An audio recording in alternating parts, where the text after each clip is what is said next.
welcome back to Cast Me to Hell with me, Seb. And me, Robbie. And this week we return to Must-See Horror with our Saw. Yeah. very good rendition. There you go. I felt like I was in a grotty kind of basement in a desperate situation. Thank you. It's alright. I didn't get on full electro like some of the scenes in this film, and it just goes fucking insane with with the actions and movements and the jerking around. Yes, the jerking. You do like jerking. They do cut out the scenes when the two guys are just like, it's time to take a little wank break. Yeah, we're gonna pop off in the corner. Just gonna add the Adam character just whacking it in the corner. Yeah. It's like, it's what I do in desperate situations. It helps me think. That actually does link to another film that we discussed in this series quite well, which is Eli Roth's Hostel. He later went on to do The Green Inferno, and there's a scene in that where a character just starts popping off to try and get rid of his anxiety and stress. So it all links up, you know. I thought that was going to be your segue into making sure everyone subscribes to the podcast. If you love whacking off just like Adam in that film, then make sure you subscribe. Yeah, if you do like whacking off, then make sure to hit that subscribe button and leave us a lovely review. It really does help the show grow. And you get to show how much you love beating off. Yeah. You know. There you go. Yeah. Plenty of things to beat off to in this film if you like torture porn. Yeah. You know. Danny Glover. Yeah, who doesn't love Danny Glover, you know. Yeah. There is a scene where he's described as a tall black man. And Danny Glover never struck me as particularly tall, truth be told. There was a cat moving midway through our mic as we go through that, but yeah. First time it's happened in however many years. First time for everything. So this film, obviously we were there kind of 2004, the real wave of kind of torture porn, the real wave of Saw kicking off. Last week I mentioned when I watched Hostel, there was a chap in our year who would make dodgy DVDs for you for £3. It was class. Watched a lot of films doing that. House of Wax is one that I always particularly remember. But this film, I actually borrowed the official DVD of. Oh, you had the actual DVD, which had the kind of black cover with the blue kind of like sawed off leg. It was really good. I remember going home, borrowed it from my friend who said, "You've got to watch this horror film. Somebody saws their leg off. It's brutal." And I was like, okay, I'm going to go home. Went home, watched it straight away, and then called them on a landline after and was like, oh my God. You prick. You spoiled the end. Yeah, you spoiled the end. I mean, the name and the front cover kind of was a big reveal. And the fact that at one point he goes, "He doesn't want us to cut through the chains." Yeah. Batman kind of gave it away. And it was something that at the time was very kind of like groundbreaking. It's a truly iconic film. Yeah. But today's question we are asking and debating is it must-see horror? Is it must-see horror, or is it in that top 100 horror films that you'd put on your list? Yes. With the Saw films. Yes. And it's an interesting part. I mean, you said, like, obviously, I mean, this is the beginning of the idea of torture porn. I mean, this and Hostel together basically made a kind of its own little genre that kind of started to pop out. Although, mainly, I mean, Hostel only made it to, 3 films and weren't as successful as, whereas Saw just fucking went on. Yeah. Saw went on to a level of that I started to go from a franchise that I liked to a franchise that I kind of thought that you're part of like the wave of death of horror right now. Yeah. Like Saw started to become and Paranormal Activity sadly became what I am as most despise at horror in that time, because I do truly believe that somewhere between 2005 to 2015 is possibly some of the worst era of horror. It kind of really was a difficult time when everything was kind of found footage, paranormal, and it felt like a long time until, like, I hate to use the term, but elevated horror kind of came along, shook things up a little bit, and just creatively things got a bit more interesting. Yeah. And I haven't watched this film back for a little while. a good few years now. It's been a few years since I rewatched the whole lot of. I think I watched all of them. I did the whole. To be fair, I don't think I'd ever finished all of them. So a few years ago, I think me and Charlotte. Charlotte, I don't know why. There's a lot of horror she just won't watch, but she was alright with Saw. So I was like, mutilation's okay. Yeah, that's fine. Man in a mask can know. Yeah, mutilations, that's fine. Yeah, I think. There's that odd thing of there is that slight weird argument with this. This is like grotesque, but not scary. For many people, I think there's a lot of people that can access this because I think it's grotesque. But I don't always think it's a scary film. No, I think obviously the idea of being taken and put into a room, but put into a room and being suddenly waking up trapped, that thought is. But I think with the films as they went on, it run that idea so much that it became something that was no longer like this sudden scary thing, and it was just used as just a device. I mean, that's not the real problem for the Saw franchise. The problem for the Saw franchise is purely not having a plan of where any of this shit was going. And there is a part of this original film which is a good idea for a standalone-ish kind of film, but for a long-running franchise becomes a real bad problem for this franchise, which is like John Kramer. The John Kramer tumor thing becomes a massive plot hole in the that they keep trying to plug and fill for the whole rest of the film, and it becomes a ridiculous thing that just gets worse and worse. Even to the Saw X that they did, where they tried to make him some kind of anti-hero, and it was just like, nah.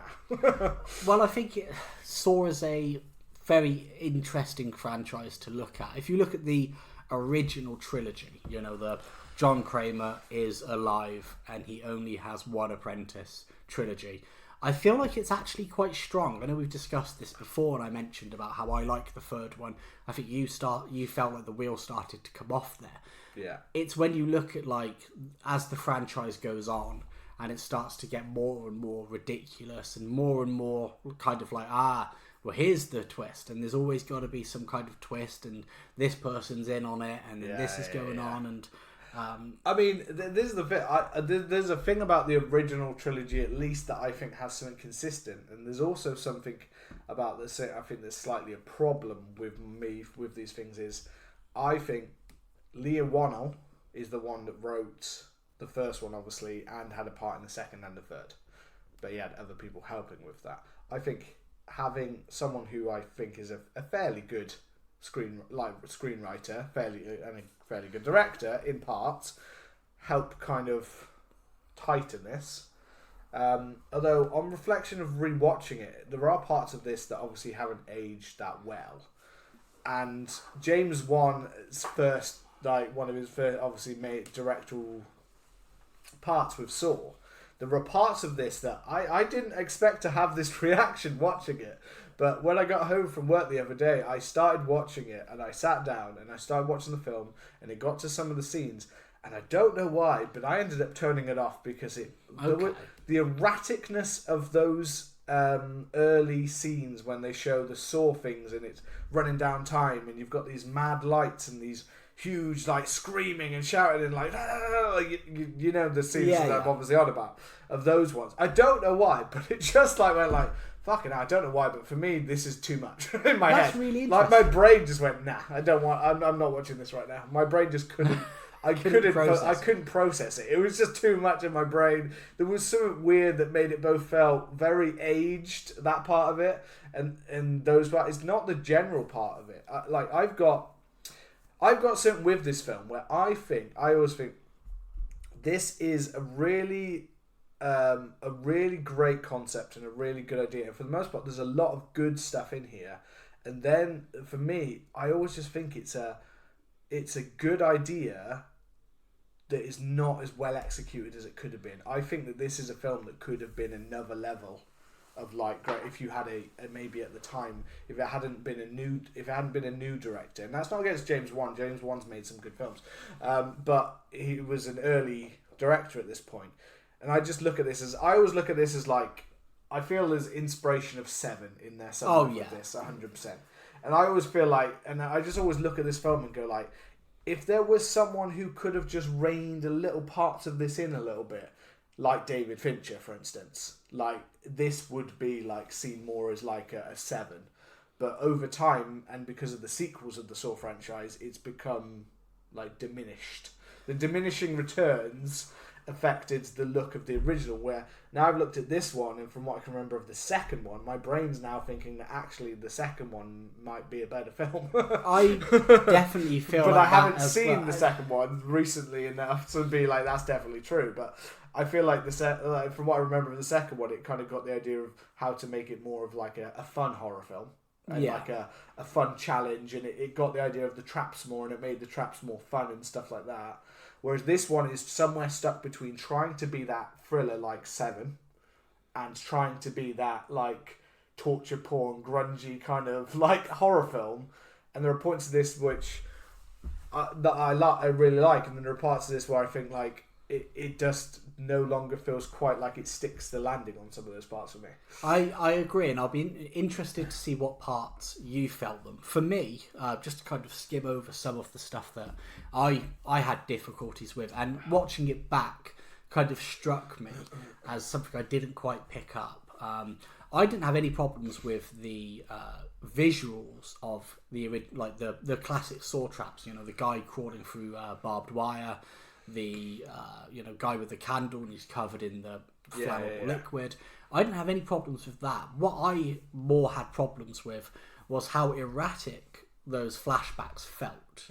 Like at times it would be like Dr. Lawrence Gordon is talking about, oh yeah, I heard about this guy, and it just seems to just straight cut in with this thing, and it felt like it was really poorly edited, a lot of that. Whilst we're doing the fast shrieks and the guys crawling through, I really liked that, and I think they built on it.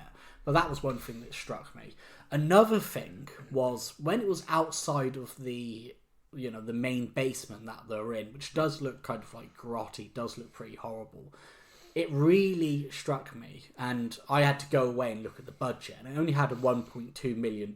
Yeah, it was only a low budget, which makes sense, because there are scenes throughout the film where they're not in there, where I get very much like Dean Winter's Hellraiser straight to DVD vibe. Yeah, there is a low budget feel to some of these scenes. It feels very much like something that would be on. It does feel like channel. They had a couple of locations in that. I mean, to be fair to them, the original concept of the film went from, I think, being in an elevator, but where the two people are trapped and everything plays through security cameras, to then James Wan having the idea, what about two people stuck in a bathroom with these two new filmmakers trying to find like their first project and trying to make funding, and them both stuck either side of a room, and there was a dead body in the middle, and then suddenly that for Leah Whannell was an inspiration to kind of blend off of that. Yeah. But originally they were trying to make a very low budget thing, so the idea was basically majority of the film would take place in that room, and there would be only slight bits of other stuff kind of playing around with that kind of thing. And then obviously they got a little bit of a budget, and then they went, okay, so we can add a bit more to this, and we can flesh out some of these ideas. And then the John Kramer character came along because Leah Whannell thought he had a brain tumor. Oh, really? He literally thought he had a brain tumor, and that made him think about, like, he went to the doctors, and while he was literally waiting in the doctors thinking he was about to have the worst day of his life, his brain went, what would you do if you had a brain? Like, what would you do if you were a certain kind of person? And there came John Kramer. So then this whole like Jigsaw and all that kind of built off it. So all these things kind of came from that, but it was always intended to have this kind of low budget. And I guess they were thinking they were just going to make like a student film level of stuff. And I feel like you can feel it at times. Oh, 100%. That this is like an early student film, you know. Even for some of the best directors, when you look at their earliest films, you still get a bit of that student fit. Even looking at like Christopher Nolan, Memento, one of his earlier films and stuff like this. There's times when it's like this feels like grand cinema, and then there's a few scenes when it feels a little bit still like you're still a little bit of the student, aren't you? Kind of thing. Yeah. You know, and that stuff builds up over time. But yeah, there are those. That's the trickier part, I think, is with this film, and those bits. And sadly, though, that is so. I think weirdly, this film goes from like gets a little bit better with those in the earlier sequels, and then starts to slowly turn back into the Dean Winters Hellraiser. Straight, like the scenes start to turn back. By the time you get to the last one, where we've got Dr. Lawrence back in the end, fuck me. the fucking hell, it all feels like it was filmed on fucking Hallmark Channel. Yeah, with a blood and guts budget. Yeah, well, 3D blood and guts budget. And I really like the character of Dr. Lawrence Gordon. Yeah. And I like Adam. Carrie Eels. Yeah, Carrie Eels. And Leah Whannell. And Leah Whannell. I feel like Leah Whannell, you can tell, is kind of early days acting. Yeah. Some of the performances in the film are quite shoddy. That's one thing that did. I got a thing with his accent as well. Like, I was like surprised when Leah Whannell talked, and I was like more surprised how soft spoken he came out like when he was speaking. But obviously he's Australian, so he's putting on an American accent. Yeah, I was just surprised at how like soft. I never remembered Adam sounding quite so like softly spoken as he does in the film. Well, I didn't know he was Australian. So you live and learn. There you go. Know? And it would be weird if you had an Australian accent. Yeah. You know, kind of lead into horror comedy. Well, just the only nature because of in my brain now it went straight to good day, mate. How you doing? I Just gotta go- cut my bloody go on, leg fella. off. Yeah, cut me down. That's not a saw. Watch this out. is a saw. Just need 5 minutes to wipe my didgeridoo. Yeah. Yeah. Terrible Australian accent. Terrible. I like the general kind of setup. I think this one does lead into a bit more of the kind of mystery. You're right, in that Seven thriller-esque kind of zone. Yeah. And I like the general setup of it. These people waking up, they don't have any clue what's going on. I think there are several points that I think are shit. I think that's the stronger part of the stronger part of the film is that original concept of them being in the room and talking it out. And there's actually, looking back at it, I was surprised at how much actual flashbacks and stuff we have out of the room. I forgot there was that much, to be honest. I thought there was much more in the room, like conversations and stuff. I felt like it was less than I remembered, like, because I felt like that was the stronger bit of two people talking it out and trying to work out. But then obviously when they have the conversation, then we have like Dr. Lawrence looks over his shoulder into the air. And off we go off we go into. Oh yes, that time they thought that I was a psychopathic murderer because I'm a doctor. That time I was Danny Glover and I was at a crime scene. Made no sense to me.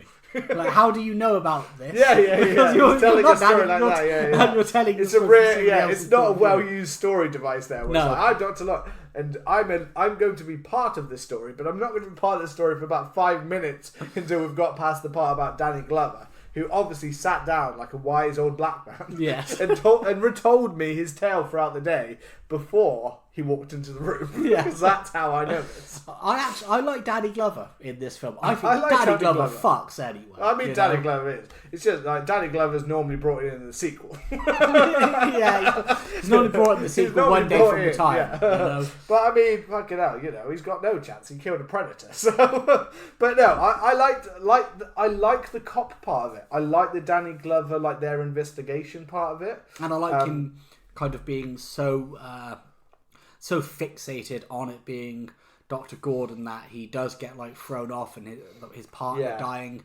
I really like he's very imperfect, like kind of as a cop kind of character, and I like that, and that's a good kind of part to go. Again, I feel we've got a little bit of a Morgan Freeman 7 vibe there, where he's kind of this imperfect, but it's just how I think for me it's how that story is weaved into it, and I guess it's difficult because it's supposed to be people in this room. Yeah. So having the bits where it kind of does go into these weird flashbacks, I get there is a challenge to try and tell them in a different way to flesh it out. You don't just want people sat in a room all the time going, there was this guy who did this. No.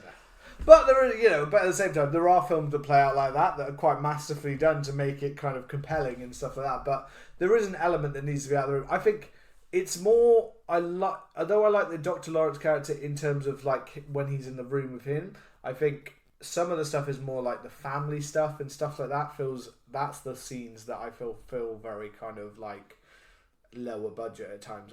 Even though it's got, I think it's Monica Potter, who's as his wife, who's a perfectly good actress as well, but there's just not much to it. It just feels like it's a little bit at times like, and even though she plays a little bit more of a bigger role again than I remembered her being, because obviously she plays out as she's like, Yeah. as we're going back and forth almost to the room, and he has no idea kind of what's happening and what's going on. That bit is the bit that feels a little bit like that. You've also got, obviously, I think you've got the cop, the one I'm forgetting here. All I know is that she's in Starship Troopers. The one who Dana Meyer. Yeah. Who comes in at a kind of like one part of that, and sometimes the dialogue is a little bit like that, where like they're having conversations and it feels like the weirdest, like you're watching some kind of the darkest version of like like an American standard procedural cop show kind of thing, like that kind of thing, like okay, yes, we've inspected this and I've done a little bit of fingerprints over there and this, like that kind of part. To think about like the traps, I like the traps early on. I just wasn't weirdly. I just weirdly this time was not as keen on the way that it was shown. Was what I meant. Like I like the traps. I like the actual like the ideas of them. I just was a bit by the erratic fact that like I found them hard to actually even like look at, because I couldn't see what half of them were, because it was all like green or purple or blue, like neon lights while they flashed and like erratically like shook around kind of thing, which is like a part of the franchise's style that kind of started with this one. But I don't know why, it just really threw me this time. I was just really like, it just seemed so loud. It's like I couldn't actually like focus in on like what they were actually meant to show. Like it's I guess for a low budget, it's a clever way to so you can't see as much as you think you see kind of thing, and things like that. But it also just adds to the overall look of one thing that obviously is age that makes it feel like that is I just think that those shots, as well as just generally the look of the film, looks older than I almost expected from what I remembered of it kind of thing. Like, I think it just cinematography wise, it does look kind of cheap. Like, it does look quite, the dull styling, the things like that. I think James Wan as a director is someone who's gone to make quite stylish kind of films. But him on this kind of budget just doesn't seem to quite like flow at his early part of his career. Like, he's not... Well, there's not as many flourishes as I maybe remembered I thought there was in this film. Well, that's got to come down to the budget, because the scenes that come to mind when we're talking about stuff like that is out of the room. There's, where like Lawrence gets kidnapped. Yeah. There's a bit where he's like in a car park, and it so clearly looks like a set. There's like two cars in there.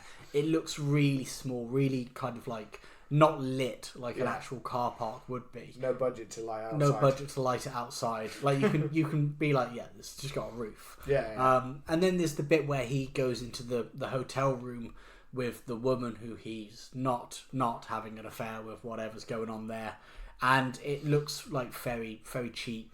But then there's the weird bit where Adam's taken a picture of him and he's around a corner, and there's one photo of him looking directly at the camera, and it's like here to the end of the room. It's like, no, it's one of those things where, because they're so very clearly contained to small sets. Like if you look at the later ones, they have just like, there's no way you can see the guy up there, right? Yeah, you can see that guy. The guy's right over there. He's just watching you. He's literally got a camera pointing at you. He's staring at you. Yeah, and I know it sounds like we're kind of shitting on the film, but this is just some of the stuff for me that when I was like looking it's just stuff back that at changes as you watch it. Like like the way you remember certain things is different. Like I know that certain ones of the sequels I would have no interest in, because I don't have no interest in revisiting them and stuff, but I know that they're bad because they were originally bad. But this one was one that always held up to me as quite a kind of, the original was the best, and the original had a more of a thriller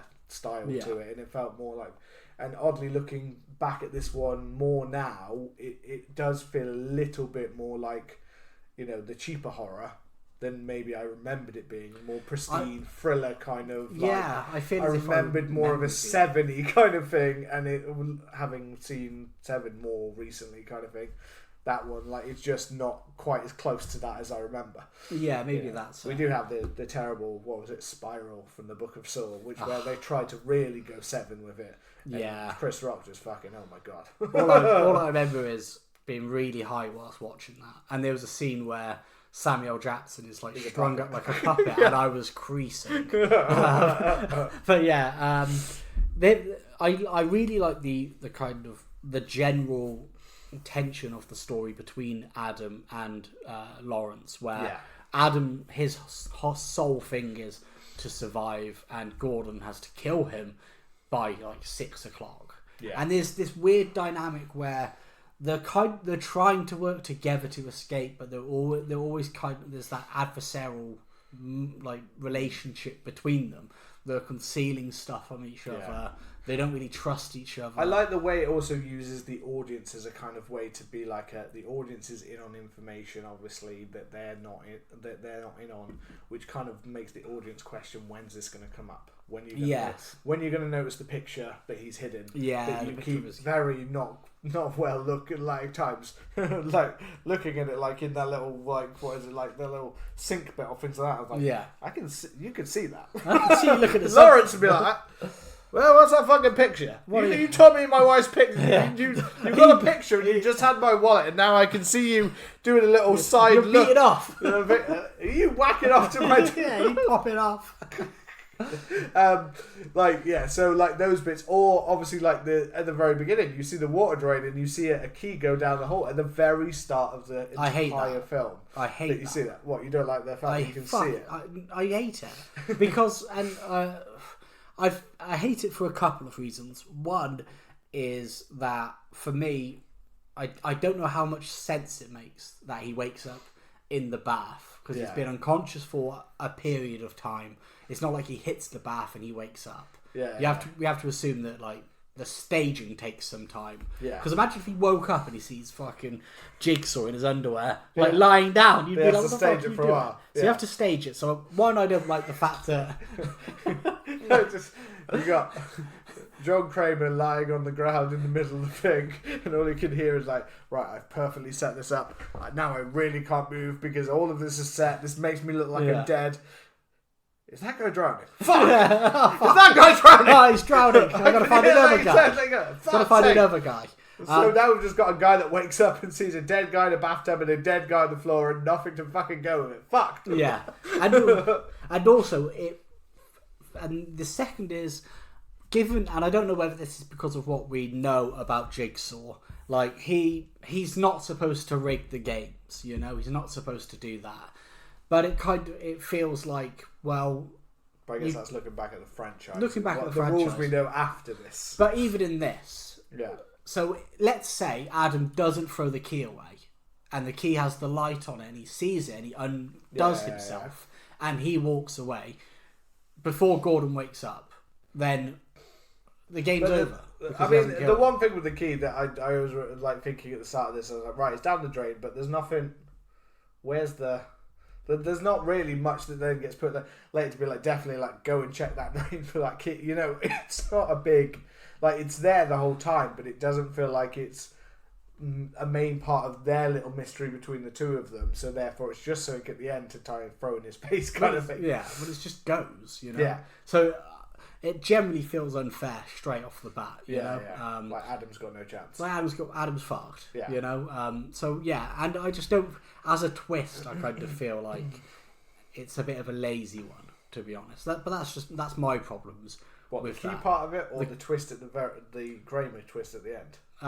The key part. Oh, the key. I like the Kramer twist is fucking iconic. Yeah, the Kramer twist is iconic. It is. Maybe not the part about the key. I can get that side of it.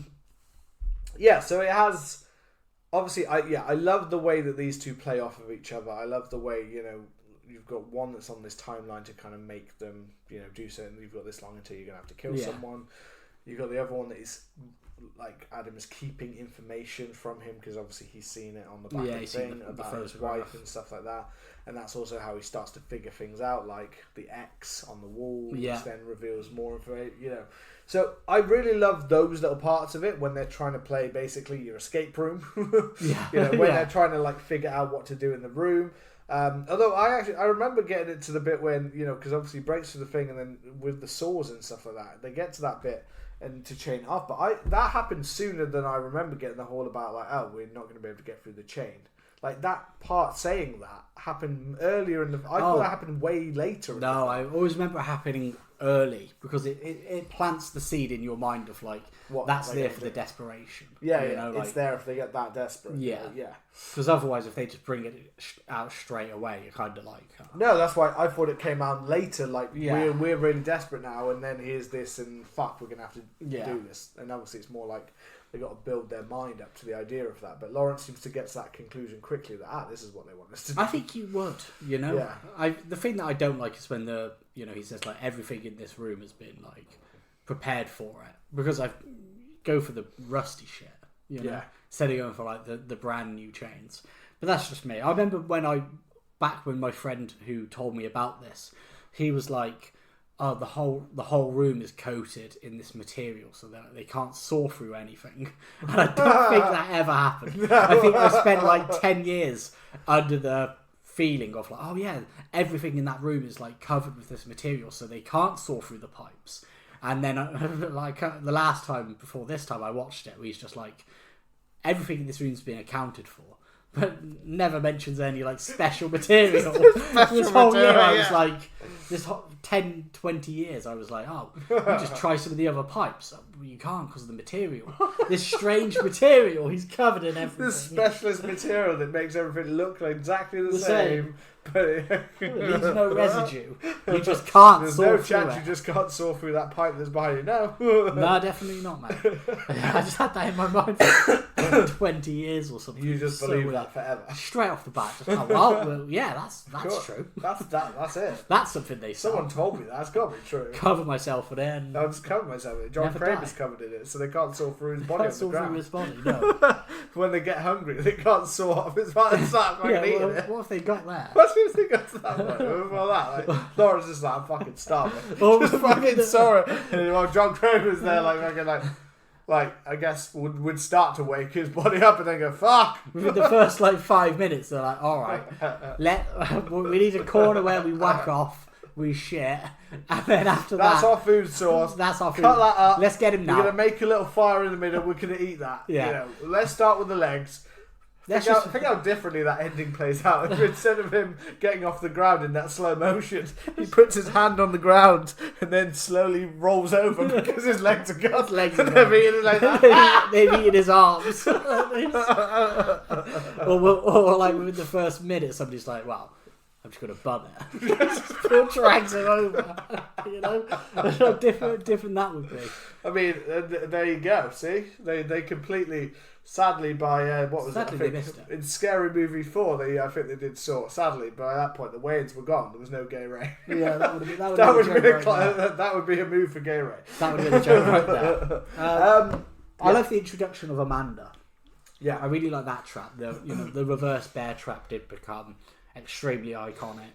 Yeah, I remember playing Dead by Daylight when the Saw chapter got announced, and everybody was like, "Oh, it's got to have the reverse bear trap on it." That's got to be the thing. Well, that is one of the most iconic images of having that like strapped around their head. You know, it is one of those most iconic images of the Saw franchise. I mean, there are like that's what the one thing that is here is the traps is the other thing. You know, I think the idea, the setup, the containment inside the room. You know, that idea that what are you going to have to do to get out of it is kind of what makes this like an iconic kind of franchise because of that. And the other thing is the iconic idea of the traps. Those things, all of those kind of parts of it that make it like that. You know, you mentioned about, you know, obviously you've got Amanda with the bear trap, and obviously what she's got to do in order to get out of that, which also involves killing a man. Yeah. To get out, like, is a fucking, you know, a brutal, like, she's got choices, but he makes her take the life of someone else, which again, you know, trying not to think of where this goes after this, you know, or the hideous wig in Saw X. Yeah. Try not to think of that part, and the fact that if you look at that one, then all of this is already set up, kind of thing. Yeah. But it's, you know, is those kind of parts of like this idea of really testing your ability of humanity is kind of what made this so interesting in the first place. Is the fact that is she willing to cross that line in order to save her own life? Yeah. Are you willing to do those things? You know, are you willing to, you know, eat dog shit? Eat dog. That's my trap. You have to eat dog shit. That's just it. Everyone's just like, cut off your fingers, you know, pull your skin off yourself, put your hand in acid. you got 10 minutes. You got a shit sandwich. Eat a bit of shit sandwich. Yeah. And I also think it introduced the idea of like what became Kramer's MO of, these people who have taken their life for granted and they're going, it's about getting a second chance and earning it. How much do you want to, be redeemed for your sins? You get the chap who has to crawl through the barbed wire where they're saying, you're like a middle-aged guy, no real problems in your life, yet you try to slit your wrists open. We've got to see how much you want to die. The door will close.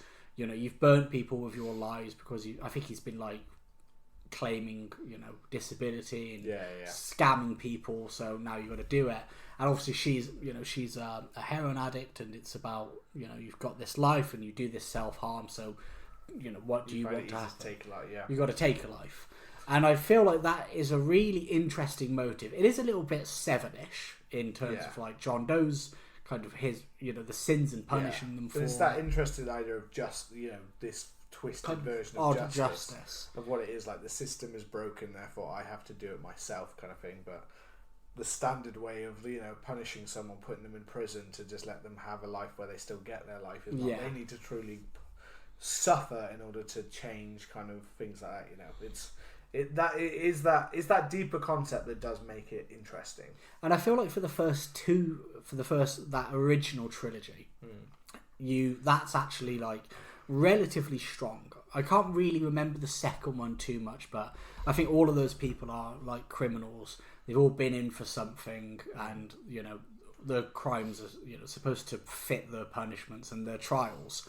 And then the third one with Jeff, where it's about, his son who was killed by this, hit and run incident, and kind of forgiveness and moving on from that. Yeah. That's really interesting. But then it did kind of like create a rod for its own back, where it got to like, this is just a depressed It was man. interesting while, I guess, it's the odd thing, like, this is always with the franchise, not just the way it went, but it is that kind of part, like, John Kramer is kind of, for me, that kind of problem of the franchise almost, is if you didn't have John Kramer, you've got the ideal of why this happens and stuff like that, but having John Kramer in this first film and having him be ill and trying to do this stuff because he's ill and all that kind of stuff, it already caused a problem that was coming very quickly. And you got it in the second one when he's basically almost dead, and then they just so how he's still clinging to life by the third one. But you've already got this problem that very quickly kind of wrote the long run of this franchise, because the second he's kind of properly gone in the third one. Yeah. The fourth ones are all just about who's the next apprentice, basically. And that's the problem of a dwindling return of, oh, you're actually the guy. Oh, wait, no, you're dead. Oh, you're actually the guy. And I was seen you for 9 films. Yeah, and now you're guy here the whole time. Yeah. And it's that part of like, it's where there was no, even the first three don't necessarily, weren't necessarily like clearly mapped out as, obviously, because this was mapped to be on the first one. It's not necessarily mapped out any further than that. But after that, it's constantly just contradicting itself, and it becomes just a muddled mess of like anyone fucking it. We're about to have so much surprising by the last one that Adam didn't come back and be like, hey, it was actually me. It was somebody else's corpse down there. Not me, Adam, me, the writer, Leah Wano. I was the one who did all of this because I wrote it. That's ridiculous by that point. And it's like, it's the double-edged sword, because Tobin Bell as John Kramer, in this one he doesn't have as much to do, but that works in the strength of the story for the great twist. But in 2 and 3 he establishes himself as like an absolutely iconic horror character. Like Jigsaw is, you can't argue against, I don't think. You can discuss the quality of the films and the impact they had and how good they are, but in terms of like iconic characters, he's fantastic. And because of that, they're just like, well, we need to get him in this next film somehow. So we need to have like the flashback where he's got his hat backwards. He's meeting somebody. And they're always trying to justify it. So I remember the second one, I think he has the car crash, and like he has to pull like a rod out of himself. Yeah. And then the third one, I think they're like, well, stick with the rod story. And then the fourth one, Jill's got the baby that gets, gets hit by the, Cecil, the drug addict, who's Amanda's partner. So it's like, well, now you've lost the baby. So that was the start. And then I feel like there's definitely another one. I'm sure there's another one in there. And you're right. It just gets into like, well, he's got more origin stories than like Batman at this point. Yeah. He's got so many fucking origin stories. I'm surprised there isn't one where like Uncle Ben is shot by somebody and he's like, well, now I've got to take revenge from Uncle Ben. If it had originally been considered to be like, oh, we're trying to do the first one and we're thinking more of like what could be the future for this, it honestly probably would have been a lot easier. And the film would probably work just fine if it wasn't trying to justify with the whole my illness and this is why I did this, or even generally just keeping Jigsaw much more of a hidden figure in these films would have made it a lot easier for these films to justify themselves. I think they but then the problem is Tobin Bell is so fucking good and Jigsaw is so good. He is, but I think he's good, but I don't think he's helpful for the franchise. I think he limits the franchise. I think it's it's like saying there can only be like one single person who was Ghostface and that's just Ghostface, and then if it limit to that, it's like there's nowhere really else to go with it. Yeah, it runs itself into the ground. It does run itself into the ground as it does with many of them, kind of thing. But they always limit themselves. You've got Jason, but he's immortal. You've got Freddy, but again he's immortal. When you've got an immortal being and he is very quickly going to be out of this and you've written that so early, it becomes this kind of like problem which is trying to be fixed because the first film never thought of itself as anything more than a singular film. No, of course. And that's kind of the thing there. And I like Tobin Bell in The Thing, but I just think there's a lot of reasons why like him as the voice is an iconic part of it. The voice is an iconic part, but you could still have had the voice without having to necessarily have had the man there. Maybe. You know what I mean? Like, and that would have helped maybe in some way, but there's not much it can do, again, because the first film established it very early on. But I don't feel like the ending, that ending part obviously is iconic of him actually standing up and walking out. Yeah. That part's iconic because of that part, but for a lot of the rest of the parts of the film, he's not necessarily like you could have had removed a lot of that kind of ending or even part of those ideas, and I think the film would still work perfectly fine without that element of it, kind of thing. I'll tell you one bit I do love, but not without the puppet. I'll tell you one thing I do love in this bit is the part where they go to Jigsaw's factory. Oh yeah, they track him down. This is my favourite scene of the film. This is the part I remember the most out of the film. Yeah, out of any, apart from the ending, probably is this kind of part. I love this bit when they go there and they obviously they think they've found where Jigsaw is. They think they've infiltrated because they've looked at the factory areas based on what Amanda said and things like that. They've managed to pinpoint basically where they think possibly. And the video, with KY or K2 in the background. Yeah. And then they narrow it down from where the fire alarm's going off, and they go in and they hide. And which is again one bit I quite like because that's one part that is like makes it feel more like a detective story as well, like more like a kind of following Danny Glover, and that investigation makes it feel a little bit more legitimate, kind of thing. Which is the bits that kind of are more interesting in this film. Like I said, I think the detective part and the room part and the traps obviously are the most like the integral parts. But when they go into this factory, I love the fact that they're going around like literally lifting up each of the things to find like what the fuck is that trap? The diorama of the room itself, which I think is really cool. And then to pull one up and literally a man to be under it, like fuck, like there's a man under here who is alive, and he's got the two drills, either side of his head. Again, a really cool idea of a trap.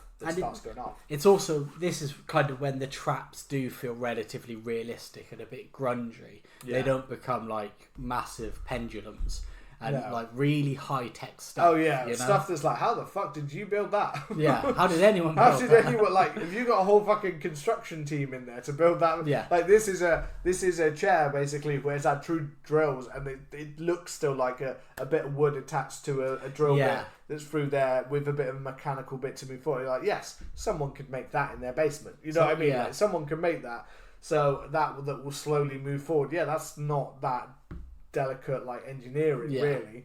Not like a massive like pendulum of a fucking blade that's like like weird fucking shit. hell. That must have taken a ton to lift that. Who's got a crane? Yeah.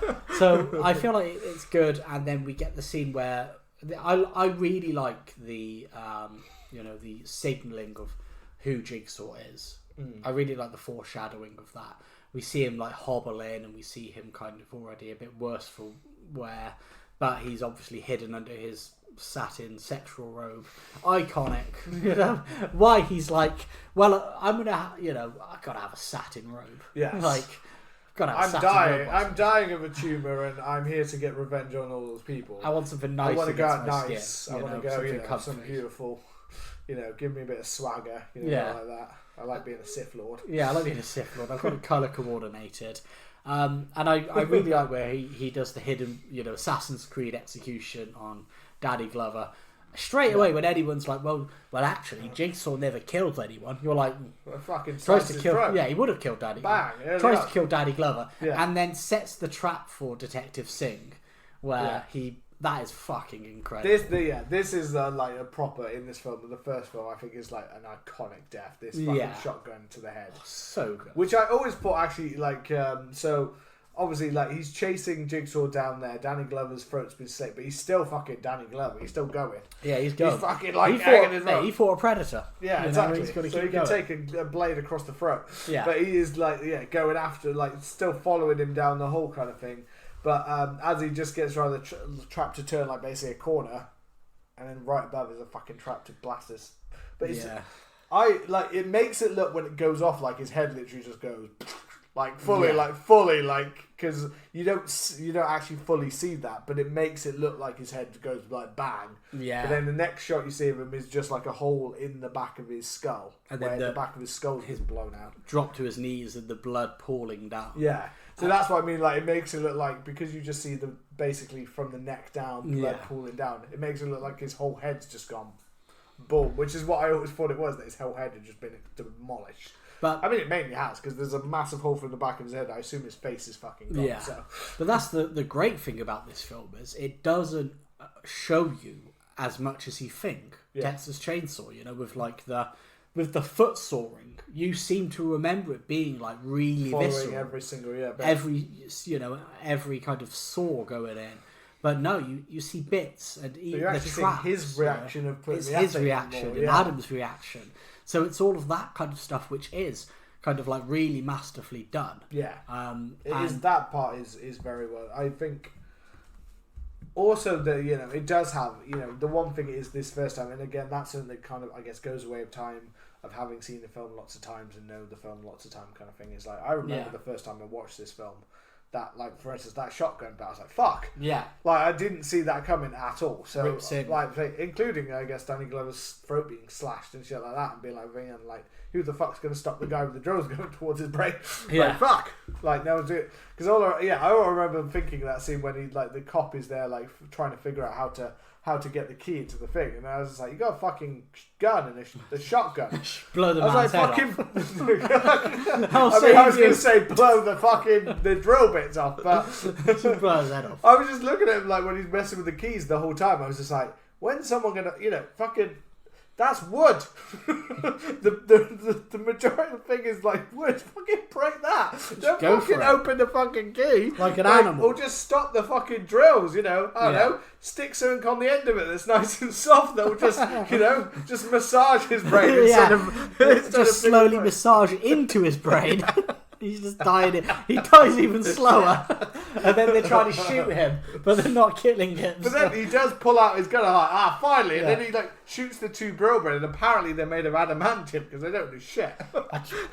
No, they stop it, don't they? Does it stop? Yeah, it stops it. Well, he shot it, but it didn't. It looked like it was still kind of Nah, going. I think he stops it. That's why I kept thinking it was still. Yeah, that's why I just thought the guy's fucked because it's like, shit, he's just like because then he shoots him, and very quickly it cuts to Danny Glover getting his throat cut. So then I was like, I mean, oh yes, I'm going to assume that he didn't, but part of my brain just thinks slowly that slightly broke these two drill bits that have now been slightly bent and broken, probably to make it even more painful. Of now slowly making their way to his brain to just fucking tear his head apart. He'd be begging for death. Yeah. But yeah, what do you think about kind of like wrapping it up a little bit? Yeah. What do you think about the that last kind of act, the bit where we get the reveal of Zeb? Dog shit name. I don't know where that came from. Zeb. Zeb. Is it Zed? Zep. Oh, Zep. Zep, isn't it? Zep. Z-E-P, isn't it? But yeah, but the character's name, and I don't know. I mean, like, this how is you get it. obviously this is the Zep reveal is obviously the first. I guess the first one where we get the real idea of how Jigsaw manages to do more of this stuff by manipulating people, because Zep or whatever himself is revealed to obviously be going after the wife and willing to kill basically because he's looking for the antidote, isn't he? Yes, but that's not revealed right until the end. No, I know that, but I'm kind of as the whole of the character kind of thing. You know, the rest of it, obviously, he's mainly just used to kind of torture Lawrence from the thing by going after the family and like what you're going to do and trying to push the clock along, kind battling of thing. Danny moving Glover. that kind of thing, like going across that. Yeah, we've got obviously Danny Glover is like with his now throat cut. I just love the scene where where you know they reveal that Adam has been taking pictures of Gordon, and like we see the figure slowly walking out of the darkness, and he's like, "Who was he? I don't know. What's his name? I don't know. What did he look like? He was just a tall black man." And it's just Danny Glover staring menacingly out of the dark. And there's something about the way they shoot it, which is just like, it's Danny Glover. It's the fucking man. Yeah. I don't know why it's so funny. So as funny. If it's going to be some other black. As if it's going to be some other black man was about to come out, like Tony Todd or something like that. Or like that. Yeah, like this whole film, you're supposed to think it's somebody else. Yeah, but it's like clearly Danny Glover. I mean, there's only we've already met the one tall, handsome black man. Yeah, it's Danny Glover early in the film. Yeah, we believe his throat was cut, but come on, he was running through the hole, so he definitely wasn't dying from that throat slash. So. And we've already showed him. He's now got his nice scar across his neck, but we've shown him somehow in this room, which is like covered with paper. Going mad, you know. We've somehow shown that, so we already know he's a bit deranged. Yeah, deranged and trying to solve everything of what Jigsaw has deranged done. And handsome. Try to pin it on. What do you think of the Zep character then? I don't really like it. I feel like this part is as a red herring. I like the idea of somebody else as well. The pig masks. Yeah, isn't it? You know, the first of that kind of gets them in the bedroom.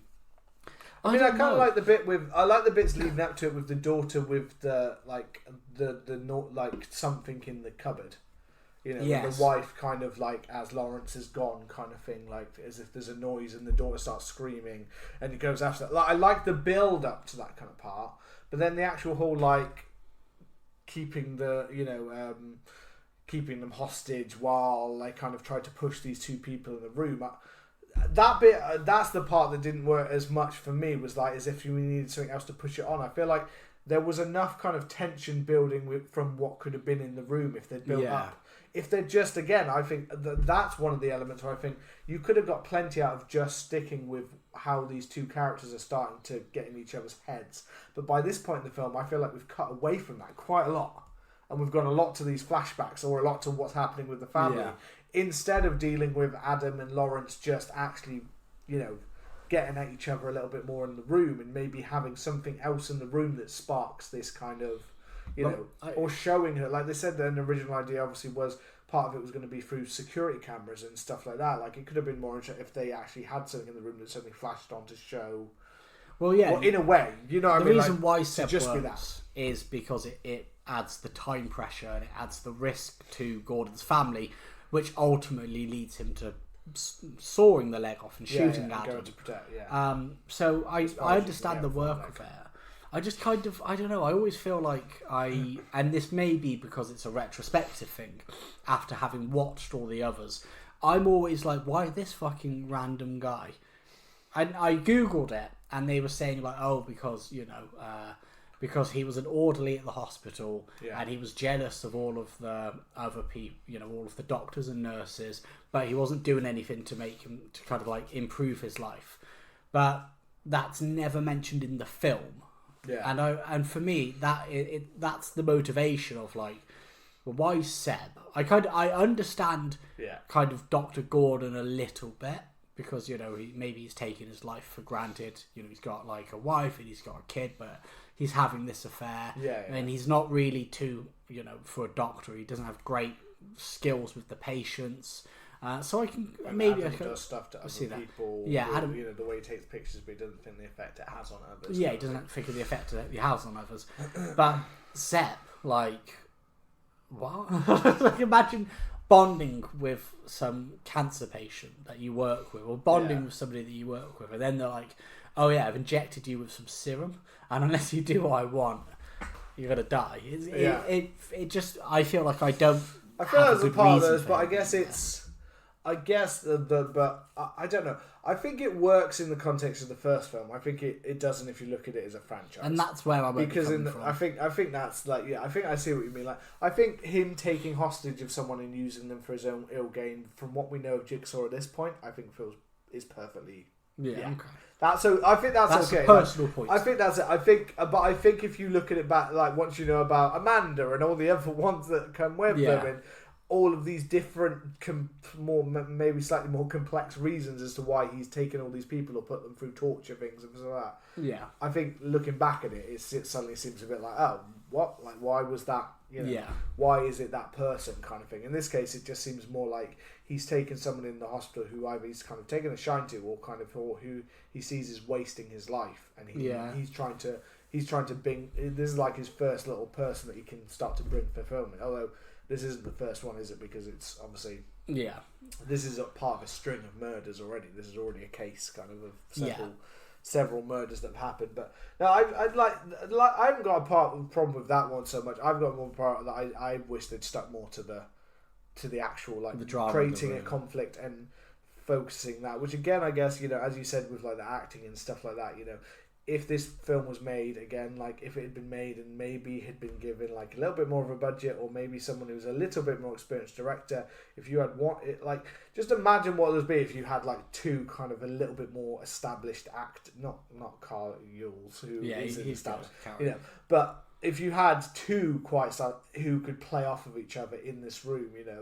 who could kind of get a little bit more into it, and like things like that, like the way you've got like a Brad Pitt and a Morgan Freeman, William Dafoe, bring William Dafoe into that room, and we've got a little classic bit there. Yeah, he would, but that's fine. That's fine. William Dafoe does what he wants. That's not even part of it. It wouldn't even be written in the script. You just start getting naked. So, he just does it, But I think that's I think there's a little bit of that where, as I said, I think there's something a bit more of a like.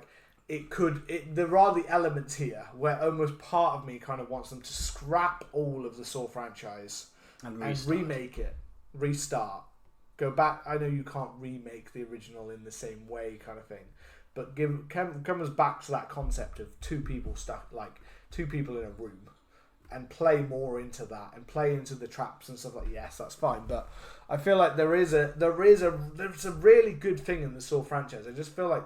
I'm not sure that anyone's completely tapped that, like, what could be a little bit of a higher grandeur, but also I'm not sure any actors would now step up to it and be like, I'm going to do Saw. I'm doing the remake of Saw. Let's go and get Adam Driver and William Dafoe to play off of each other in that remake. Yes, that's probably not going to happen.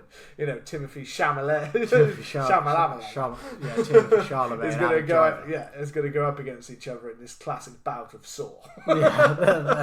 Saw on Broadway. On Broadway, Broadway there too. Like, that's where to take the franchise next. Broadway. Yeah, Broadway. Take it to theatres. Let's kind of go on to the iconic twist where Zepp's head gets fucking caved in. We have it is an iconic scene where you can tell they probably didn't have a name for the film, and then they came up with it when they shot this. They were like, it's so shocking, Saw. You know, it's a great scene where kind of Dr. Gordon, in his desperation, you know, he puts his little blue chambray shirt over his leg, tightens it like a tourniquet, and just goes to town on his leg.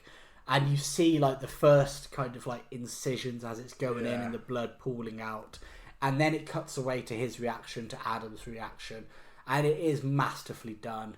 And the bit where he crawls over and he shoots Adam, and then Sepp comes in and Adam fucking wants his brain in with the toilet basin lid, whatever you call it. And you get the scene where That's after he's been shot, though, isn't it? After he's been shot, he springs up. And you get the scene where, you know, Dr. Gordon, he's so blood drained. Yeah. You know, he looks fucking... He looks white and pale. So white and pale. As he starts dragging himself out. And he's like, I'll come back for you. I'll come back for you. And then he leaves. Amazing. Yeah. So iconic. Yeah, the build-up of where this gets to, I think, is great, you know, of those parts. I think the obviously him taking his own leg is just fucking, the first time you see, I think most people saw that were like, fucking hell, like, this is actually going to this level kind of thing. Yeah. I could only imagine watching this in a packed cinema when it came out, you know. I could only imagine how amazing people would have been like, fucking hell. And when he gets to that part, when he's actually got out kind of thing, and obviously we're left with, you know, and then, you know, I mean, this is the part, like, this part always, I remember truly being left like fuck at the end of this film. Like, when John Kramer suddenly starts to get up and it hits the music, the best bit is where and I watched this a couple of times just because of how well it's done, where Adam crawls over to Zepp and he's like searching him for a key, and then the tape recorder comes out, and then he picks the tape recorder up and he goes, and he presses it, and then it starts, and it's like, hello, Sepp.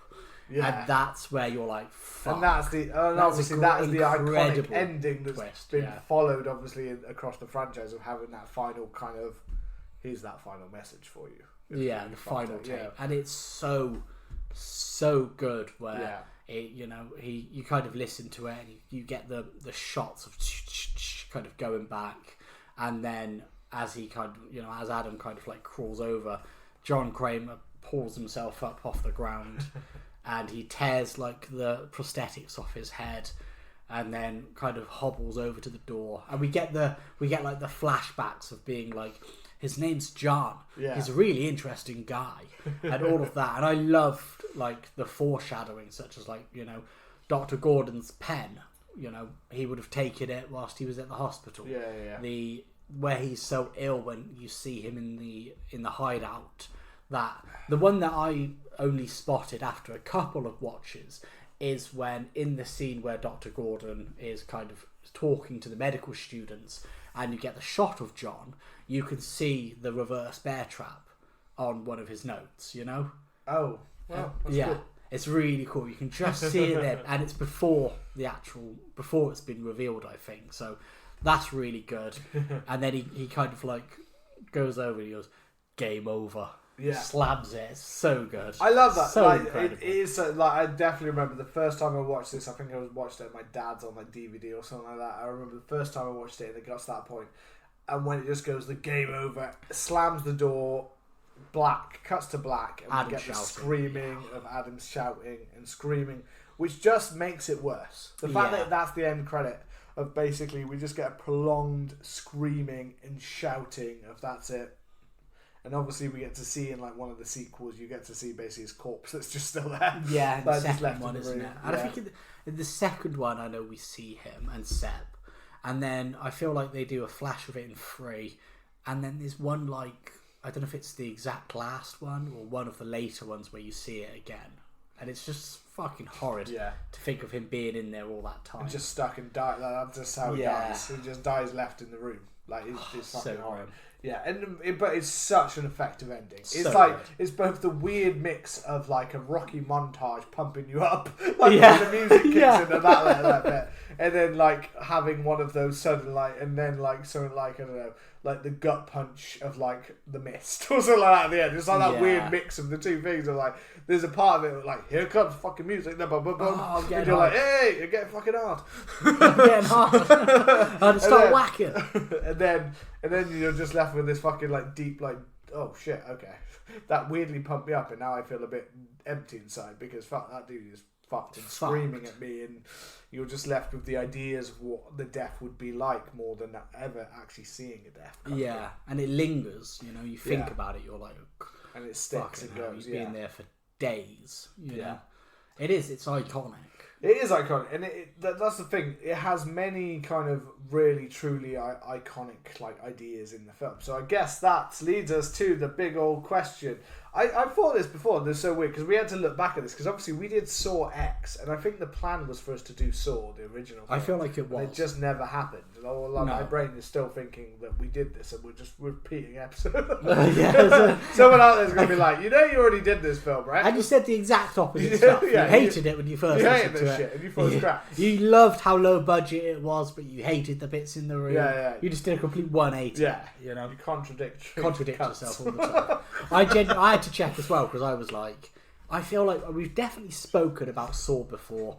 We've had a conversation about the trilogy, how I really like it, and how you think it falls off at the third one. Yeah, like we've definitely spoken talked about them before, but I don't think we've done any of the films except for Saw X. No, and I don't know.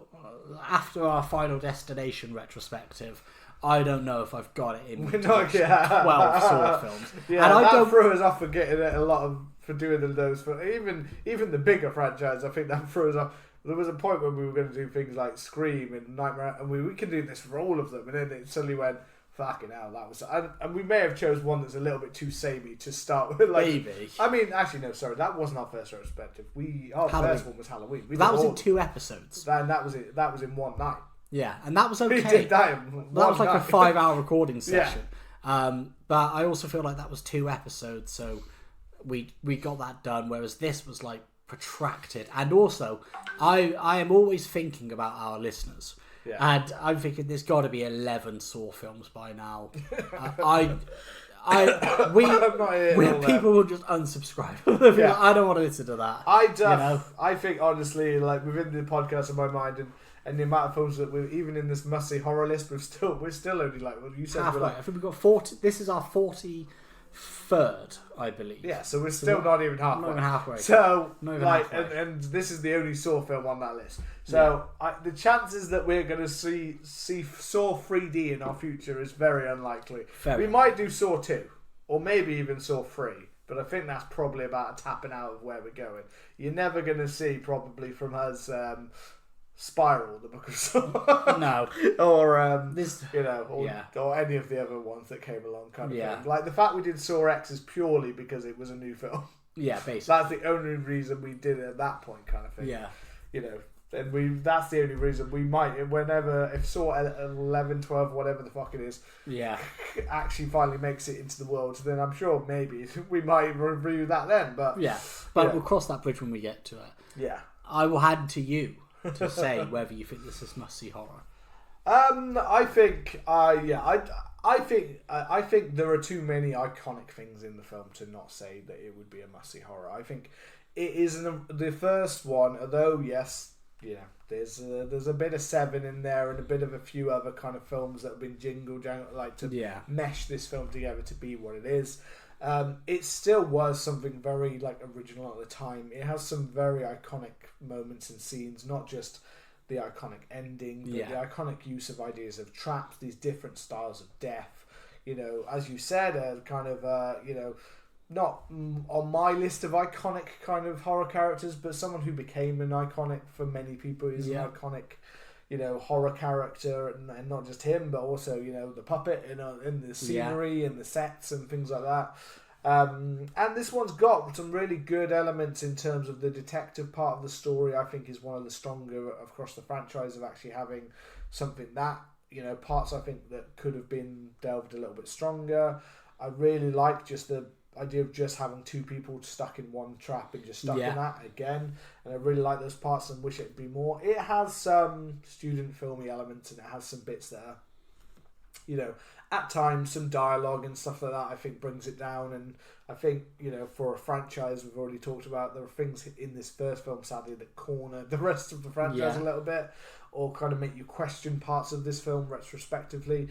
But there's no denying that this film has truly iconic elements to it. And I think, you know, the same with what I said with Hostel last week. And, you know, I think I still prefer Saw to Hostel. Okay. But I think that this is still, I think just like Hostel, it introduced something new at the time when there was probably a lack of original ideas kind of been popping up about horror films, that I think everyone should see Saw at least once. Yeah. So I put it in there. Yeah, I think, like you said, there's so many. There are, despite a lot of the problems that we had with the film, particularly for me, it goes down to kind of just how cheap some of the sets look, how poor some of the dialogue and acting is at particular times. Some erratic editing, and I'm not talking about, you know, the stuff that did become iconic, such as the franticness during the traps. More so kind of how messy the story's told at times, and we cut here, we cut there, we see like point of view characters that we shouldn't be seeing from, weird stuff like that. I think despite all of that, there are those moments that you will just always remember. There are those traps, you know, the barbed wire, the reverse bear trap. There's the iconic theme music, the iconic characters, the iconic ending, the twists. There's so much in there that I feel like if you are a big horror fan, there is something to come back to. And if I could only imagine how good this must be watching it for the first time, going in blind. That's one thing that you know, no matter how many times you'll watch it, you'll never be able to kind of recapture that. I will rebuke your point last week where you said that you thought Saw was a better written and directed film than Hostel. I think Hostel is miles better written and directed. I did actually Google, because I was like, it's only a year after that Hostel came out, but it looks like 10 times better, and it did actually have 4 times the budget at 4.8 million, so that obviously definitely helped it out. That helped. But I also feel like, you know, I feel like that was a better film and a bit more original, a bit more horror to it. But in terms of Saw, I think, you know, 2 and 3 I really like as well. But that first one is chef's kiss, iconic. So yeah, I guess we will send you off with that. You can find us on Twitter and Instagram. Come and let us know whether you think Saw is a must-see horror. Be sure to hit that subscribe button. We've got lots of great features coming up for you, including the return to our summer slashers. Reviews always help the show grow, so do subscribes. And as always, play us out, fellas.